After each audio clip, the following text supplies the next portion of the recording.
ஒரு மாசத்துக்கு ஒரு படம் அப்படின்னு கிடைச்சா போதும் அப்படின்னு நினைச்ச டைம்ல இருந்து ஒரு வருஷத்துல 24 ஃபிலிம்ஸ் பேக் டு பேக் பண்ண ஒரு டைமும் இருக்கு. So the journey has been incredible. நீங்க வர்றப்போ வந்து இஷ்டம் இல்லாம உங்க அப்பா உங்களை ஃபோர்ஸ் பண்ணி பண்ண வச்சாங்க. And then somewhere I believe அதுல ஒரு நாட்டம் நீங்களே வர வச்சுக்கிட்டு அதை நேசிச்சனால தான் அதுல சஸ்டெயின் பண்ணி இப்படி பண்ண நேசிப்பு முடியும்னு. அப்படின்னு சொல்ல முடியாது. ஆஹா. இப்போ என்னன்னா, இப்போ நான் மட்டுமே இல்ல.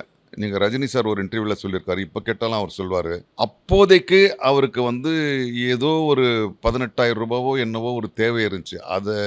எனக்கும் அதே மாரி தான். எனக்கு தேவைப்பட்டது எங்க அப்பா வந்து வீட்ட வச்சுட்டு ஒரு ரூ. 15,000 கடன் வாங்கியிருந்தாரு.